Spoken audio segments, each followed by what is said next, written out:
Assalamualaikum warahmatullahi wabarakatuh. Baik anak-anakku, kalian alhamdulillah sudah tadi membaca Al-Quran, mengikuti panduan ustadz atau ustadzah. Untuk selanjutnya ustadz akan menjelaskan tentang hukum-hukum tajwidnya.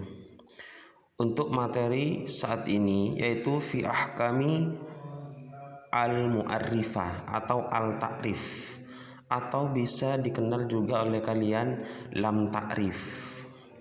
Hukum lam ta'rif atau al-ta'rif itu ada dua. Yang pertama adalah izhar qamariyah, sedangkan yang kedua adalah idgham syamsiyah. Terus apa yang dinamakan izhar qamariyah anak-anak? Izhar qamariyah adalah apabila al-ta'rif atau lam ta'rif bertemu dengan salah satu huruf izhar qamariyah yang 14. Yang 14 itu dirumuskan dalam nazam abghi hajjaka wa khaf aqimah. Yang pertama hamzah, kedua ba, ketiga ghain, keempat ha, terus jim, kaf, wawu, kha, fa, ain, qaf, ya, mim, ha. Semuanya huruf idhar qamariyah itu terkumpul dalam nazam abghi hajjaka wa khaf aqimah. Terus contoh ini al-an'am, al-barru, al-ghamamu, al-hamimu, al-jannatu. Nah, di sini tanda dari idhar qamariyah adalah sukun. Ini sukun. Di alnya itu ada sukun, semuanya ditandai dengan sukun. Dan anak-anak, al-ta'rif itu ini atau lam ta'rif itu diumpamakan bintang oleh para alim ulama. Sedangkan huruf qamariyah itu diumpamakan dengan bulan. Bagaimana maksudnya? Coba kalian kalau malam hari, nanti malam umpamanya dalam keadaan terang di langit, kalian lihat ke atas. Jika ada bulan, bintang itu kelihatan juga. Atau ketika bintang bertemu dengan bulan, itu sama-sama kelihatan keduanya. Sama dengan bacaan idhar qamariyah ini, alnya ini ketika bertemu dengan huruf qamariyah itu terbaca. Al-an'am terbaca, atau minal an'am. Walaupun kita tanpa memegang Al-Quran, kita tahu bahwasanya pada lafadz minal an'am contohnya itu ada alnya.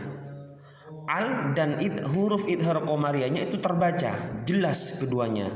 Al, an hamzanya, al barru, al barru, baknya juga terbaca. Makanya oleh ulama digambarkan kepada bintang al itu, sedangkan huruf qamariyah diumpamakan dengan bulan. Bagaimana ketika bulan berkumpul atau bintang bertemu dengan bulan, bulannya kelihatan, bintangnya juga kelihatan. Sama pula dengan bacaan idhar qamariyah, alnya terbaca, huruf idhar qamariyahnya juga terbaca anak-anak. Artinya keduanya jelas seperti itu.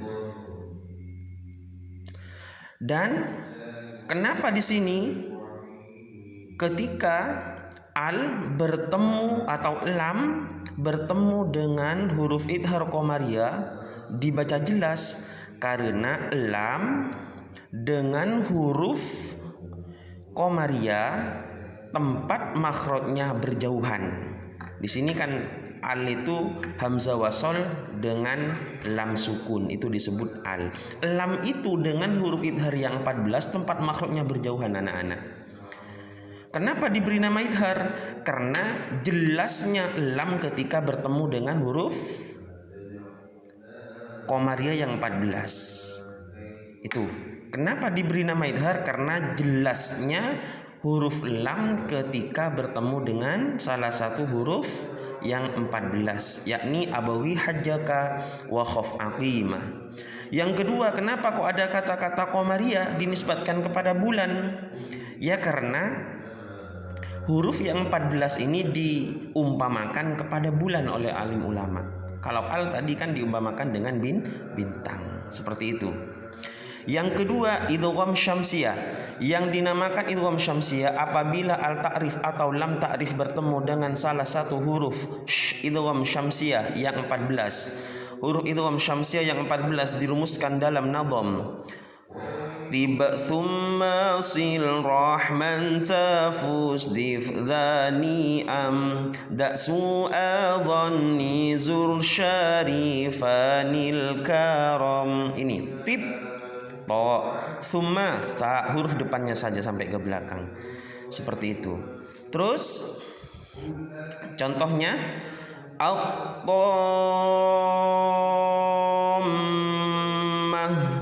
al-rijalu, as-samawatu. Ini tandanya kalau idgham syamsiyah itu tasydid. Di huruf qamari idgham syamsiyah ada tasydid. Di sini di roknya, di sini di sinnya. Kalau idhar qamariyah tadi sukun, tapi kalau di idgham syamsiyah tandanya adalah tasydid.